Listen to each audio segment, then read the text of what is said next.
예, 색다른 시선에서 8월 이 부분 개편을 맞아서 새롭게 선보이는 코너입니다. 이름하여 수정구술. 약간 지금 시그널도 약간 오묘했죠. 이 모든 범죄에는 이 관련된 사람들의 이야기 그리고 그들이 속한 사회의 모순 이런 게 좀 담겨 있는데요.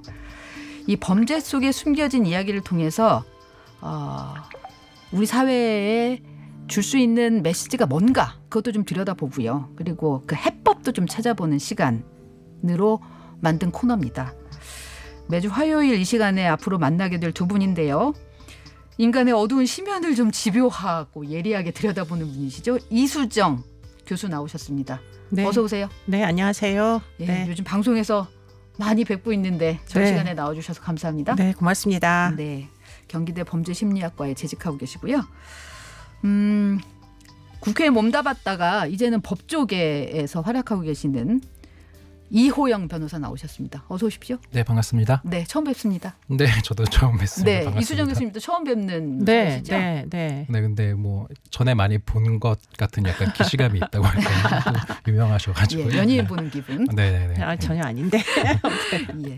오늘 저 이 시간에서 이수정 교수께서 이 범죄와 관련된 그 이면의 얘기들을 좀 분석해 주시면 우리 변호사님께서 법적인 문제로 풀어내고 담아내 주시는 그런 역할을 해주시면 될 것 같아요. 제가 이 코너명으로 수정구술이라고 좀 전에 말씀드렸는데 이 제작진이 너무나 야심차게 이 얘기를 하더라고요. 구슬아. 이 사건에 이 뭔 얘기가 들어있는 거니 이렇게 이수정 교수가 얘기를 하면은 이게 잘 드러나지 않을까라고 얘기를 하던데 마음에 드십니까? 글쎄, 뭐 굉장히 신비주의적 그런 그 의미가 있어서 네. 뭐 제가 그 기대만큼 쫓아갈 수 있을지 굉장히 의문이 들긴 합니다만 어쨌든 노력해 보겠습니다. 네. 알겠습니다. 이게 이수정 교수님 출연이 먼저 결정되는 바람에 네. 이호영 변호사님의 맞는 이 제목에 어떻게 뭐 콜라보가 안 됐어요.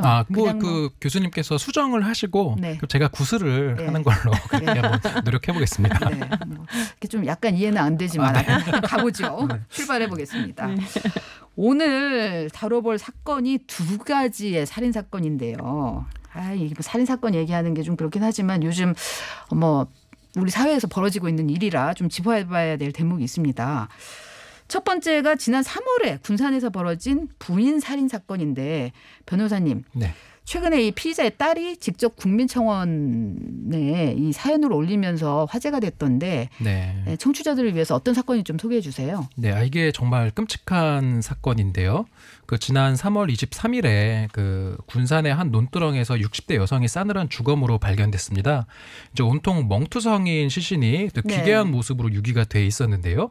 마치 잠을 자는 것처럼 이제 베개를 베고 이불을 덮고 있었다고 하고요. 그리고 이제 시신 발견 장소에서 그 11km 떨어진 곳에 이제 피해자의 집이 있었는데 네. 이 집에 다툼의 흔적이 발견이 됐고요.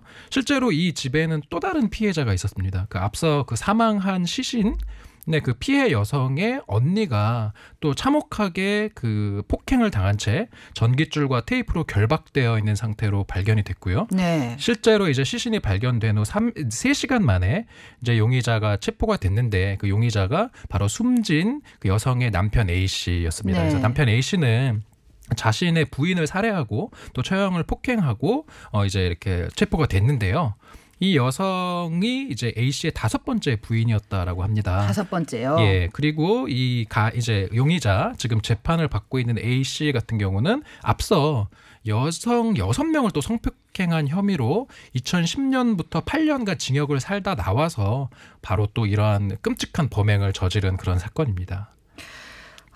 교수님. 네. 그 남편이 그러니까 앞서서 여성 6명을 성폭행한 혐의로 네. 이미 징역을 8년간 살았고 네. 그리고 계속해서 이제 그 이 부인을 폭행을 해왔다라는 부분들이 네. 지금 드러난 건데요. 그리고 네, 결국 네. 살인까지 갔고 예.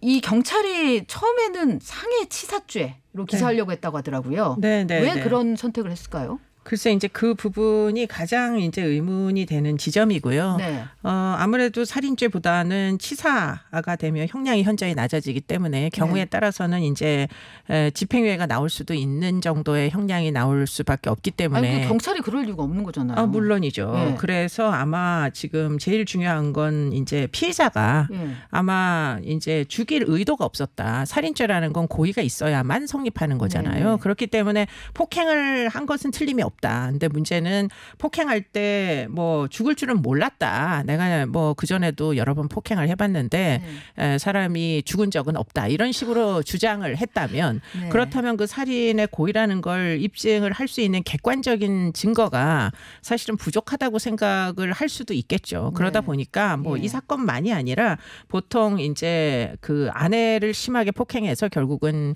인명피해가 나는 사건에서 대부분 치사가 적용이 됩니다. 상해치사가 적용이 돼요. 살인죄로 처음부터 안 하고. 네, 그렇기 때문에 처음에 이제 뭐 이 경찰이 현장에 다다랐을 때 좀 시신이 기괴하게 좀 덮여 있긴 했으나 베개도 베고 있고 뭐 이랬다며요. 네, 그러나 이제 뭐 일반적인 이제 부부 간에 폭행이 심하여 결국 여성이 인명피해가 난 사건이다 보니까 경찰도 처음에는 이제 그 피의자의 주장만을 믿고 네. 상해치사를 적용을 했던 것 같습니다. 네. 변호사님, 네. 이 상해치사하고 살인하고 형량 차이가 어느 정도 나나요? 그 뭐 형량 차이는 꽤 많이 나고 보통 일반적인 이제 그 살인죄가 되면 네. 이제 형량이 보통 한 15년에서 25년, 뭐 많게는 무기징역도 나오는데 네. 이제 상해치사가 되면은 그거보다는 훨씬 형량이 적죠. 뭐 집행유예도 얼마든지 가능하고요. 네. 특히 지금 이 A 씨 같은 경우는 주목해야 되는 지점이 이제 구속 기소가 됐는데 첫 네. 공판에서 이제 교수님 말씀하신 것처럼 나는 그러니까 때릴 의사는 있었지만 죽일 의사는 없었다. 계속 주장했어요? 주장을 계속 해왔던 것이고 첫 공판에도 그걸 주장했는데 네. 이게 사실은 이제 제가 변호사 하면서 수많은 의뢰인들을 만나는데 네. 이렇게 형사사법 절차에 대해서 진짜 잘 알고 있는 분들이 계세요. 뭐냐면은 이미 한번 처벌받아 본 사람들입니다. 네. 왜냐하면 본인이 직접 경찰 조사도 받아봤고 검찰 조사도 받아봤고 법원의 재판까지도 받아봤고 심지어 교도소에 가서 처벌도 받았거든요. 네. 모든 이 형사사법, 심지어 변호사들은 특히 교도소 가면 무슨 일 발생하는지 잘 모르는데 네. 교도소에 가면 어떤 일이 있는지도 정말 잘 알아가지고 아이고. 이런 형사사법 절차의 어떤 전문가들이 되어서 나오거든요. 네. 그러니까 이 A 씨 같은 경우도 보면 실제 딸이 이제 의혹을 제기하는 것들을 뭐 보면 네. 아주 계획적인 그런 범행의 정황들이 보이는데도 불구하고 네. 보면은 체포된 이후에 일관되게 나는 살해할 의사는 없었다. 사고로 죽은 것이다라고 해서 상해치사라는 어떤 그런 좀 더 경미한 네. 그런 처벌을 받으려고 시도를 하는 정황이 많이 보인다라는 것이 네. 우리가 좀 주목해 볼 지점인 것 같습니다. 예. 이수정 교수님 네. 보니까는 이 딸이 네. 국민청원에 올린 글을 보니까 이 아버지가 지금 구속 수감된 아버지가 딸한테 편지를 보냈는데 좀 내용이 심각해요. 네, 뭐 지금 협박 편지였고요. 그러니까 내용이 보니까 뭐 혹시나 나오면 해코지할 거 염려해서 청와대 게시판에 글 올리고 TV에 인터뷰하고 그러는 거 아니냐.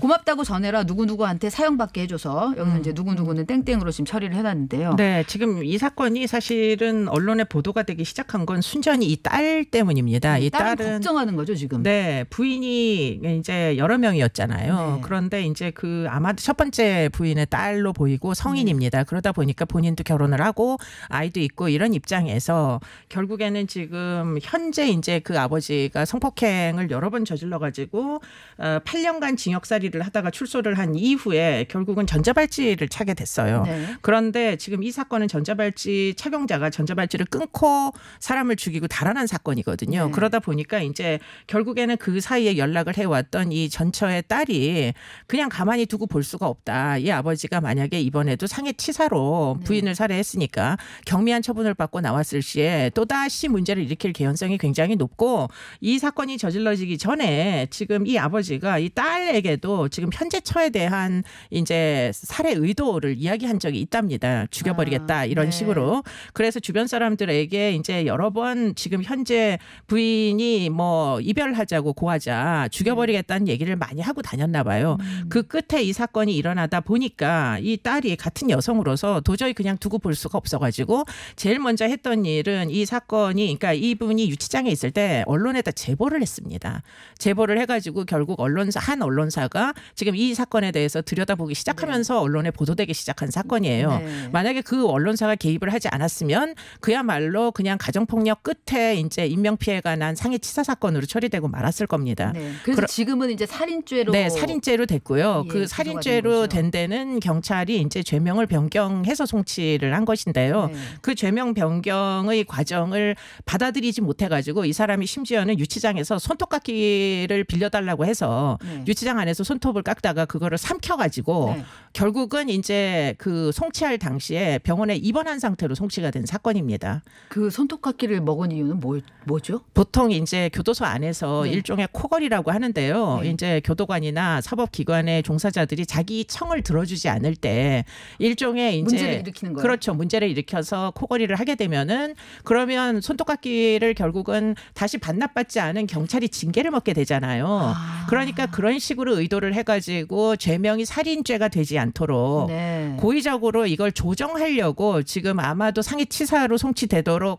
뭐 어떤 압박을 가할 수 있는 입장이 아니니까 예, 손톱깎이를 온갖 짓을 다 한 거군요. 그렇죠. 삼켜가지고 결국은 자기 마음대로 하려고 했는데 문제는 언론이 보도하기 시작하면서 심지어는 이런 내용까지 다 보도가 되니까 결국에는 경찰 입장에서는 살인죄로 이제 변경하게 됐고 네. 그래서 송치가 돼서 결국에 이제 재판이 시작됐다고 아까 변호사님 말씀하셨는데 네네. 그 와중에 또 이 따님이 제대로 이제 재판 결과가 나와야 될 거잖아요. 예. 본인이 제보도 했고 이제는 뭐 여러 가지로 이제 아버지의 그 반대 입장에 섰다는 걸 이 아버지가 알 테니까 이제 네. 이 아버지는 틀림없이 이 딸을 죽이겠다고 협박하고 하러 이제 협박을 시작을 할 것이다라는 걸 아마 예견했을 겁니다. 네. 왜냐하면 자기 어머니가 과거에 심하게 폭행당했고 그분 말고도 여러 명의 이제 배우자들이 어떻게 폭행을 당해왔는지를 너무 잘 아니까 네. 그러니까 이 여자분은 자기 친아버지보다는 이 이제 본인의 어떻게 보면 계모죠. 네. 이분의 이제 편에 서셔서 결국은 이제 이 사건을 그냥 두고 볼 수 없다고 하면서 이제 청와대 게시판에다가 글을 올리게 된 예, 거죠. 이 청와대 청원 글 보면은 이 딸이 이제 자신이 피해자가 다음 피해자가 될 수도 있다. 만약에 이번에 제대로 된 단죄가 이루어지지 않으면 그렇습니다. 이제 그런 생각이 절절히 들어있더라고요. 아까 그런 그러니까 뭐 손톱깎이 삼키고 이런 걸 코걸이라고 하는군요. 네, 뭐 전문 용어를 알 수도 있죠. 네. 근데 이제 이 사건이 참 안타까운 게 보면 A 씨가 이제 6명을 연속해서 성폭행을 했는데 네. 고작 8년간 징역을 살고 네. 나와서 바로 이번엔 살인 범죄를 저지른 것이지 그러게요. 않겠습니까? 물론 예. 이제 재판이 확정돼봐야지 알겠지만 이게 사실이라고 하면은 사실은 6명을 성폭행하고 나서 8년의 형이 과연 적정한 것인가라는 것에 대해서 상당수 많은 법률가들이 우리나라의 이런 강력 범죄에 대한 형량이 지나치게 관대하다. 네. 실제로 보면은 이 사람이 만약에 사회에서 영구히 격리되었더라면 지금 이제 그 농로에서 발견된 그 시신으로 발견된 그런 피해가 없었을 거란 말이거든요.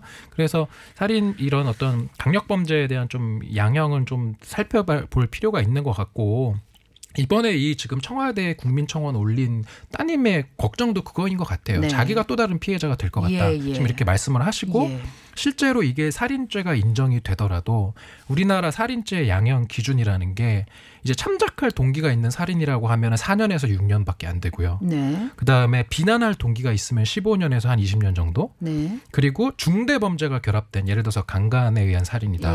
이제 이런 경우 지금 이 사건이 약간 거기에 해당할 것 같은데 네. 이 경우에 해당된다 하더라도 기본 어떤 양형 기준은 20년 이상이고요.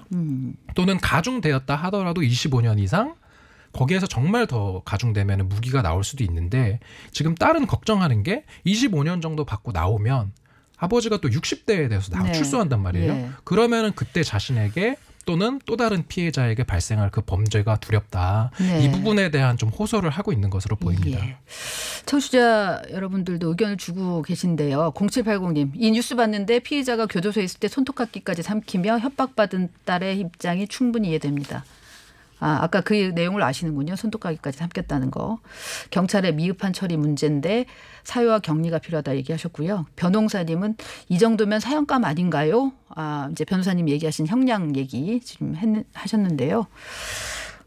어쨌든 이게 이제 재판이 이제 진행될 예정이기 때문에 그 부분은 좀 더 지켜봐야 될 것 같고요. 이 부분에 대해서 청취자 여러분 또 의견 있으시면 저희한테 보내주십시오. TBS 앱 또는 50원의 유료 문자 샵 0951 카카오톡으로 의견 주시면 소개해드리도록 하겠습니다. 잠시 교통정보 듣고요. 수정구슬 이어가겠습니다. 청취자 여러분 많이 의견 주시네요. 임경희님. 이수정 교수님 TV에서 많이 뵀는데 라디오에서도 만나다니 반갑습니다. 팬이 많으십니다요. 8945님. 이수정 교수님 반갑습니다. 이호영 변호사님 처음이네요. 구슬 잘 부탁드려요. 열심히 방송에 하겠습니다. 구슬 갖고 나오시는 거 아니에요 혹시? 실질적으로. 이수정 교수님 이렇게 범죄자들 많이 만나 보시고 이런 사건들 네. 보시면은 약간 우울해지시지 않으세요? 우울할 수도 있는데요. 네. 그러니까 분노가 앞서는 경우가 훨씬 많고요. 예, 분노를 해소하는 좋은 방법은 문제의식을 공유하는 게 도움이 네. 많이 되더라고요. 네. 그러니까 나 혼자 화나서 툴툴거리고 있어봤자 답이 안 나오니까 문제의식을 좀 더 같이 공유를 하고 네. 해결안을 찾는 게 예. 그게 답이다. 이런 생각을 요새는 하게 됐습니다. 우리 네. 수정구슬이 잘 시작했네요. 그런 걸로 보면. 저희 제작진은 사실 그것도 궁금해했는데 어쩌다가 범죄 심리를 연구하시게 됐나 뭐 이런. 그건 무슨 특별히 무슨 의지가 있었던 거는 아니고요. 네. 그냥 정말 우연히 경기대학교를 가서 경기대학교에 교정학과가 전국에서 유일하게 있다 보니까 교정학과가 있다 보니까 네, 그쪽 교도소에 관련. 있는 분들이 모두 범죄자 분들이시니까 네. 네, 그렇게 됐습니다. 네. 전문성은 의회. 우연입니다. 의회 기회를 통해서 또 시작됐군요. 다른 그 살인 사건 얘기를 좀 해볼게요. 이번은 부산의 한 빌딩에서 벌어진 사건인데 40대 남성이 같은 층에 사는 50대 이웃 주민 여성을 끔찍한 방법으로 성폭행한 뒤에 살해한 사건. 이게 작년에 지금 발생한 사건이더라고요. 네. 근데 이제 지금 최근에 이 사건에 대해서 선고가 났나요? 네, 이게 확정이 된 겁니다. 네. 최근에. 그래가지고는 이제 이분은 원래 성폭력 사범이고요. 여러 번의 성폭력 전과가 있고요. 그래서 전자발찌를 착용하고 있었습니다. 그런데 이제 전자발찌를 이제 그 종료를 하고요. 네. 종료하고는 1년이 조금 넘는 시점에 같은 빌라에 살던 이제 이웃 여성이 출근을 하고 있었는데 그 출근하는 여성을 집으로 끌고 가가지고 이제 아주 잔혹하게 성폭행을 하고 결국 목졸라 살해한 사건이고요. 그래서 이분은 결국은 이제 검찰에서 네. 이 사람의 이제 전과력과 뭐 여러 가지 이제 재반 사항을 결국 평가를 맡겼습니다. 재범 가능성에 대한 평가를 하거든요. 지금은. 네. 예. 그래서 결국에는 사이코패스 검사를 했는데 그 사이코패스라는 판정이 나왔고 네. 결국에는 뭐 그런 여러 가지 재반 사항 전과가 많고 그리고는 전자발찌를 5년 동안 쳤음에도 불구하고 뭐 안 고쳐진 거죠. 안 지금. 고쳐진 데다가 다시금 강간을 해서 또 살해하기까지 하니까 결국 검찰에서는 사형을 구형을 했는데요. 대법원에서는 이제 이 부분에 대해서 사형을 이제 그 선고한 게 아니라 무기징역을 선고를 했습니다. 물론 네. 뭐 위치 추적 전자장치 30년 그리고는 약물 치료 10년 뭐 또 여러 가지 이제 제재 준수 사항을 이제 달아가지고 결국에는 이제 무기징역을 선고를 했습니다.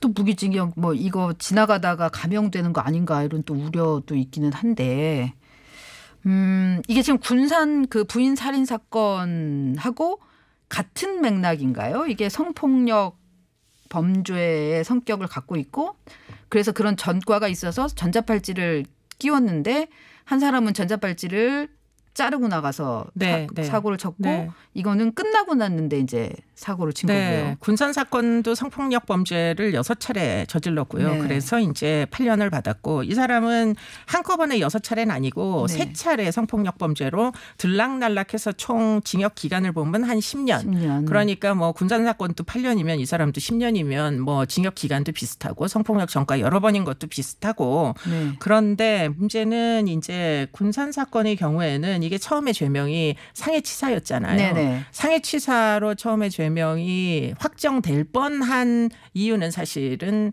아내를 살해했기 때문으로 보입니다. 문제는 두 번째 사건의 경우에는 이웃집 여자를 이제 출근 시에 끌고 가가지고 강간 살해했기 때문에 두 번째 사건은 처음부터 살인죄로 이제 송치가 됐고요. 아 그래 그러면은 자기 아내를 죽인 거하고 그 전혀 모르는 사람을 죽인 거하고 처음부터 이렇게 다를 수가 있는 거예요? 그러니까 이제 그 부분이 앞으로 아내를 죽이면은 형량이 낮은 죄로 처음 시작을 할 수가 있다는 거예요. 그러니까 제 입장에서는 그게 말이 안 된다고 보이는데 네. 사실은 형사사법기관에서는 그와 같은 죄명의 적용이 사실은 꽤 많이 발생을 합니다. 가정폭력 끝에 사망하는 여성의 경우에는 치사가 일반적으로 적용이 되고요. 살인죄가 잘 적용이 안 돼요. 네. 왜냐하면 살아있는 가해자들은 살인의 의도가 없었다고 주장을 하는 거죠. 그러나 이제 폭행을 하다가 결국 살인에 이를 정도의 폭행을 만성적으로 하면 이렇게 때리다가 결국은 죽을 수도 있겠다는 생각, 예컨대 미필적 내지는 부작위 정도의 살인의 고의를 충분히 인정할 수 있음에도 불구하고 문제는 수사를 그만큼 정성을 들여서 하지 않는 그런 측면이 있다 보니까 그야말로 그냥 상해치사죄 정도를 적용을 하는 게 일반적이고요. 같은 살인인데도 오히려 가족이라는 이유로 그렇죠. 그렇기 때문에 살인죄가 적용이 잘 안 되는데 지금 이 사건은 거의 비면식 관계였거든요. 네. 그러다 보니까 뭐 살인의 의지가 있지 않고서는 결국은 뭐 왜 이렇게 죽였느냐 강간을 덮기 위해서 결국 고의적으로 살해할 의도가 있었던 거 아니냐 이렇게 해서 이제 살인이 적용이 된 거죠. 네. 한 가지 질문을 변호사님한테 해야 될 것 같은데 7283님이 이 형량 이 평균 수명에 비례해서 이 형량도 좀 연장해야 되는 거 아니냐 전체적으로 양형 기준이 바뀌어야 되는 거 아니냐 뭐 이런 의견을 주셨는데 혹시 네. 이런 논의가 이루어지고 있지는 않나요? 실제로 많은 변호사들이 네. 사실은 이제 보통 변호사들은 이제 범죄자를 변호하는 입장이다 보니까 예. 이제 재판정에 들어가서는 피고인의 어떤 선처 또는 무죄를 이끌어내는 변론을 많이 하기는 하지만 네. 또 법률가적인 양심이나 이런 것들도 무시할 수 없거든요. 네. 사실은 지금 이 두 사건 같은 경우 모두 아주 강력 사건의 그런 범죄 전력이 있었고 그리고 피해자들에 대한 어떤 그런 피해 입증이 명백했기 때문에 유죄를 살고 나와서 또 그냥 계속 범행을 저지르는 네. 것이어서 지금 청취자분이 말씀하신 것처럼 아예 그냥 우리나라 범죄의 그 양형을 일괄적으로 높여야 되는 거 아니냐라는 얘기도 또 많은 변호사들이 하고 심지어 어떤 그 강력 검사 같은 경우는 대법원 양형 기준 자체를 아예 다 바꿔야 된다. 다 뜯어 고쳐야 된다. 네. 특히 강력 사건 같은 경우 지금 예를 들어서 지금 우리 살인죄 양형 기준을 한번 보면 네. 그 참작 동기 살인이라고 하면은 감경받으면 3년이거든요. 네. 양형이. 그러면은 예를 들어서 이제 대표적인 게 좀 과실치사나 이런 것들 부부싸움 하다가 우발적으로 죽은 것이다 네. 라고 하면은 3년 받고 집행유예도 얼마든지 받을 수 있는 상황인 거거든요. 예. 그리고 지금 이렇게 군산 사건이나 부산 사건처럼 아주 잔혹한 그런 범행 수법이라 하더라도 기본은 20년 이상이기 때문에 네. 뭐 특히 무기를 받는다 하더라도 또 하나 말씀드릴 거는 무기징역 선고받아도 가석방 제도가 있어요. 네. 그래서 일반적인 그런 범죄 같은 경우 현기의 3분의 1을 지나면 가석방 받을 수 있고 무기 같은 경우도 20년을 이제 복역을 하면 네. 가석방이 가능해서 30, 40대 지금 이런 뭐 40대, 50대 이런 사람들은 20년 후라고 해봤자 60대, 70대인데 네. 요즘 60대, 70대들은 되게 또 건장하거든요. 나와서 또 범행을 저지를 수 있다. 이런 건 참 문제인 것 같습니다. 예. 네. 시간이 좀 짧게밖에 안 남았는데 그 이수정 교수님께 네. 전자팔찌의 실효성을 짚고 가지 않을 수 없을 것 같아요. 이 두 사건 다 네, 좀 네, 전자팔찌가 실효성이 없는 걸로 나와버려서 이수정 교수님은 전자팔찌 도입에도 큰 역할을 하신 걸로 알고 있는데 어떻게 해야 되죠? 이 보완을? 그러니까 이제 전자발찌가 완벽하지 않습니다. 결국은 위치 추적 정도밖에 할 수 없지 정말 쫓아다니면서 일거수일투족 감시하거나 통제할 수 없거든요. 네. 그래서 지금 이제 뭐 전자발찌를 찬 상태로 재범을 하는 케이스들이 1년에 뭐 한 40-50건 정도 있거든요. 그러니까 네. 뭐 재범까지는 아니더라도 뭐 전자발찌를 훼손하고 이제 도주하거나 이런 케이스까지 포함해서 네. 그래서 이제 이번에는 굉장히 고위험군 지금 이런 사건의 주인공들입니다. 네. 이런 사건의 주인공들에 대하여서는 1대1로 보호관찰을 추가하는 그런 조치를 이제 시행을 하기 시작했어요. 네. 그래서 1년에 보호관찰을 받고 있는 이제 전자발찌 착용자들이 한 2,000명 정도 되는데 1대1. 네, 아니요. 그 일반 지금 전체가 예. 전자발찌 착용자들이 근데 그중에서 극소수를 속아내가지고 그 사람들에 대해서는 추가적으로 1대1 담당 보호관찰관을 딱 붙여가지고 네. 그러면 이제 그분들이 뭐 하루에 한 번씩이라도 어떻게든 이 사람이 어디를 다니는지 좀 더 자세하게 확인하고 쫓아나가고 이러겠다는 겁니다. 네. 그 제도가 지금 이제 도입이 되는 겁니까? 네, 도입이 이제 됐습니다. 됐어요. 네, 네. 예. 결국은 뭐 그동안에 인력 문제들 얘기 많이 했을 텐데 이런 것만큼은 인력들 증원하고 예산 좀 투입해서 그렇습니다. 좀 해야 네, 되지 좀 않을까 많이 싶어요. 뽑아야 됩니다. 보호관찰관. 예. 네. 알겠습니다. 오늘 저희가 첫 수정구술 첫 시간 진행했는데요. 청취자 여러분들이 반응을 많이 보내주고 계시네요. 미연님 코너명이 정말 야심차네. 코너명이 정말 야심차네요. 너무 야심차서 오싹오싹합니다. 브라보 해주셨네요. 다음 주에 더 야심찬 내용 가지고 두 분 뵙도록 하겠습니다. 이수정 교수님, 이호영 변호사였습니다. 감사합니다. 네, 고맙습니다.